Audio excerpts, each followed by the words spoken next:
आखिरकार वो दिन आ गया, 6 दिसंबर की वो तारीख आ गई जिस तारीख के लिए ऐलान किया गया था। ऐलान किया गया था कि इस दिन मथुरा की बारी है। आज मथुरा में क्या कुछ होगा और किस तरह की खबरें सामने आ रही हैं और इसको लेकर के भक्त मंडली में किस तरह के कार्यक्रम है, भक्त मंडली किस तरह का प्लान कर रही है, इसके ऊपर चर्चा करेंगे। लेकिन सबसे आखिरी में मैं आपको बताऊंगा कि मेरी अपनी राजनीतिक समझ क्या कहती है। आज आखिरकार मथुरा के अंदर क्या होगा वो मैं आपको आखिरी में जरूर बताऊंगा और आप निश्चिंत मान करके चलिए कि तकरीबन आज मथुरा के अंदर वही होने वाला है। पहले खबर की चर्चा करेंगे, पहले आप खबर सुनिए और उसके बाद में मेरी अपनी समझ क्या कहती है वो मैं आपको बताऊंगा, उसको भी आप जरूर सुनिएगा। देखिए किस तरह से एक माहौल तैयार किया गया और आज आखिरकार वो दिन आ गया है। लोगों की उत्सुकता इस बारे में है कि आज आखिरकार मथुरा के अंदर क्या होगा। ये खबर आप देखिए, आज तक की खबर है। मथुरा में शाही ईदगाह मस्जिद में जल अभिषेक के ऐलान से गरमाया माहौल, चप्पे चप्पे पर फोर्स, 4 पर एफआईआर। देखिए पहला तो ये जो खबर है आज तक की, इस खबर में 4 लोगों पर जो एफआईआर हुई है, इसी पर हंसने को मन करता है। इतना माहौल, इतनी गंदगी फैलाई जा रही है और आप केवल 4 लोगों पर एफआईआर कर रहे हैं। मथुरा के लिए जो माहौल तैयार किया गया है, मथुरा में इस वक्त में धारा 144 लागू है, लेकिन उसके बावजूद मथुरा के अंदर लगातार लोग आ रहे हैं, लगातार बाहर से लोग आ रहे हैं। हालांकि पुलिस कह रही है कि हम कार्ड देख करके एंट्री करवा रहे हैं, आधार कार्ड, पहचान पत्र वगैरह देख करके एंट्री करवा रहे हैं, जो बाहर के लोग हैं उनकी एंट्री नहीं हो रही है, ये पुलिस का कहना है।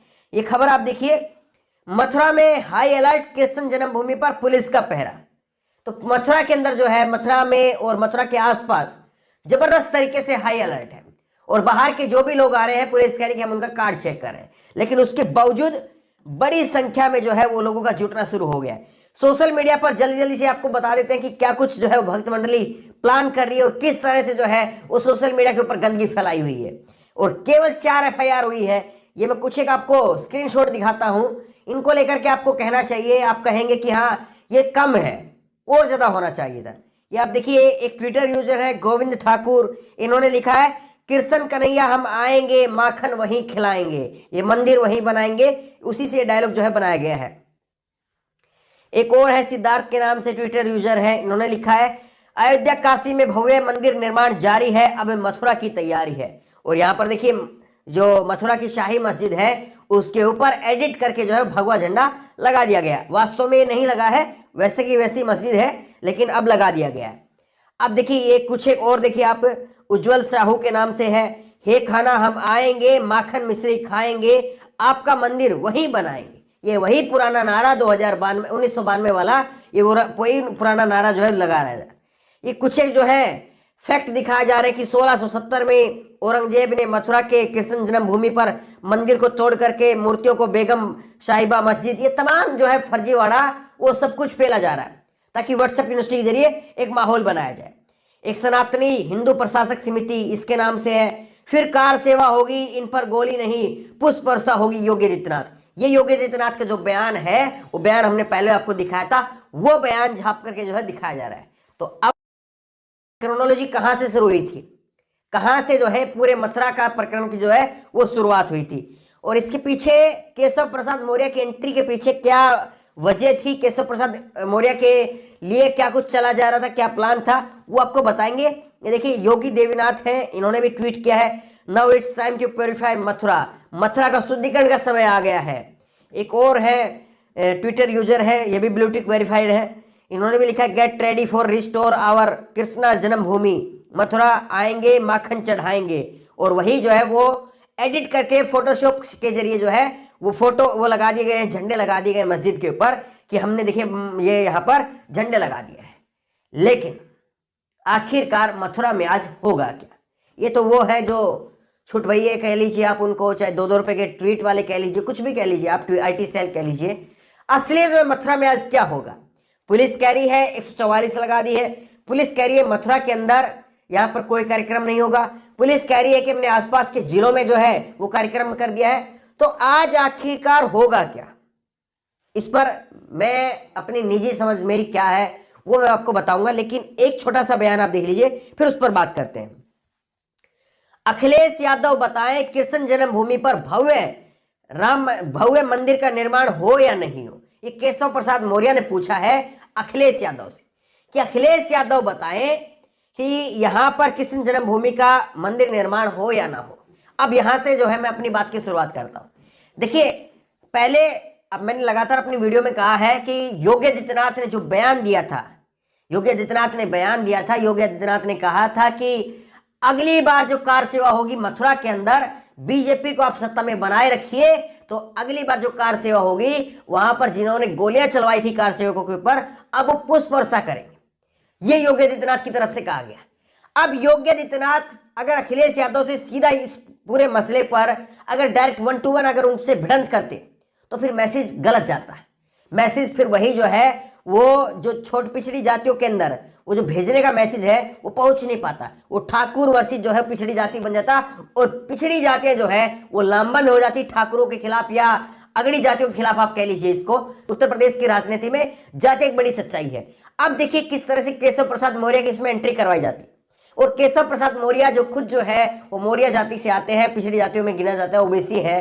अब अखिलेश यादव के सामने उनको खड़ा किया गया और उनको खड़ा करके कहा गया कि आप खड़े हो जाइए और आप जो है अखिलेश यादव को काउंटर करिए।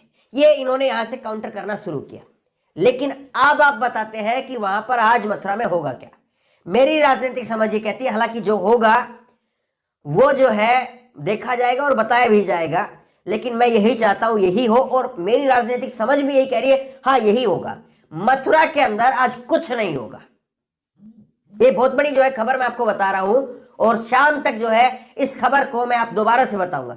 कुछ जो है वो हुड़दंग टाइप का या उस तरह से होगा, लेकिन पूरी तरह से मस्जिद को ढा देना, वहां पर जल अभिषेक करना, ये सारे कार्यक्रम मेरी राजनीतिक समझ ये कहती है आपको दिन भर जो है खबरें दिखाएंगे मथुरा के बारे में। लेकिन मुझे ये लगता है कि कुछ नहीं होगा। ये केवल और केवल जो है वो बीजेपी की एक चाल है, बीजेपी के कार्यकर्ताओं को चार्ज करने के लिए। इस बात को मैं आपको समझाता हूं। देखिए, राजनीति की जब नब्ज को जब आपको पकड़ना हो तो ये मान करके चलिए कि कोई भी राजनीतिक पार्टी हो, उसके जितने भी कार्यकर्ता होते हैं, जब उसकी सत्ता होती है तो उसके राजनीतिक जो कार्यकर्ता होते हैं वो सो जाते हैं, शांत पड़ जाते हैं, और उनको चार्ज करने के लिए पार्टी को कोई ना कोई आंदोलन या कोई मूवमेंट या ऐसा खड़ा करना पड़ता है। अब उत्तर प्रदेश में भी बीजेपी की सरकार ऊपर जो है, उधर भी बीजेपी की सरकार, तो आंदोलन हो किसके खिलाफ? अखिलेश के खिलाफ तो कर नहीं सकते हैं, कांग्रेस के खिलाफ कर नहीं सकते हैं। तो आंदोलन करने के लिए फिर वही जरिया, मंदिर मस्जिद वाला जरिया, और उसी मंदिर मस्जिद के जरिए के क्रोनोलॉजी के तहत जो है इस पूरे मसले को उठाया गया। 1 महीने पहले जो है माहौल की शुरुआत कर दी गई, और अब जो है आज 6 तारीख का दिन आ गया है और इस पूरे बीजेपी के जो कार्यकर्ता थे उनको जो है चार्ज कर दिया गया। और ये पश्चिमी यूपी में आता है, इसलिए कृष्ण जन्मभूमि को चुना गया, वरना काशी को भी चुना जा सकता था। लेकिन काशी में इसलिए नहीं चुना जा रहा कि वहां से फिर वाराणसी में नरेंद्र मोदी का वो जो है संसदीय क्षेत्र आता है, उनकी छवि को नुकसान की बात, वो सारी बातें। और यहां पर जो है वो बीजेपी के लिए अच्छी भूमि है। अच्छी भूमि मतलब राजनीतिक भूमि बीजेपी यहां पर अपनी तलाश रही, क्योंकि बड़ा क्षेत्र है। पश्चिमी यूपी 133 सीट आती है, और इन 133 सीटों में से 33 सीट भी इस बार नहीं आ रही है बीजेपी की यहां पर। तो ये सारे समीकरण जो है इस ओर इशारा कर रहे हैं कि केवल एक बाउंड्री खड़े करने के लिए जो है ये माहौल तैयार किया गया था, और इस पूरे मामले में खोदा पहाड़ निकली चूहिया वाला काम होने वाला है। सब लोग शांत रहें, भावनाओं को अपनी बिल्कुल ना भड़कने दें, कोई गुस्से में ना आए, कोई आवेश में ना आए। आपको तरह तरह का जो है व्हाट्सएप पर फर्जी भेज करके जो है वो भड़काया जाएगा, लेकिन आप ये मान करके चलिए हो सकता है कुछ उलट हो सकता है, लेकिन उसके चांसेस मुझको ना के बराबर दिख रहे हैं।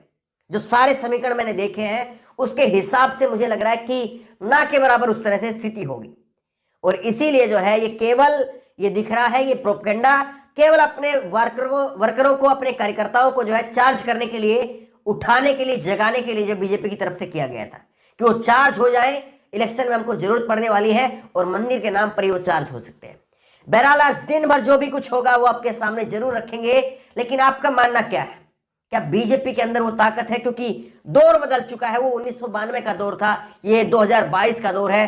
सोशल मीडिया है, तमाम सारी तस्वीरें जो है वो जाएंगी। उस वक्त भी गई थी, खैर उस वक्त भी, लेकिन उतना जो प्रतिक्रिया बाहर से आई थी या बाहर से आनी चाहिए थी, क्या उतनी आ पाई थी? लेकिन आज अगर वहां पर कुछ भी हुआ तो सोच करके चलिए, फिर योगी आदित्यनाथ की और नरेंद्र मोदी की सरकार की खटिया खड़ी हो जाएगी इंटरनेशनल लेवल पर, और ये दोनों इस बात को समझते हैं। बहरहाल मेरी राय यही है, आपकी राय क्या है?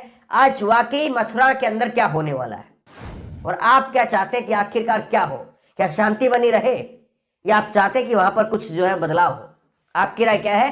नीचे कमेंट बॉक्स में अपनी राय जरूर दें।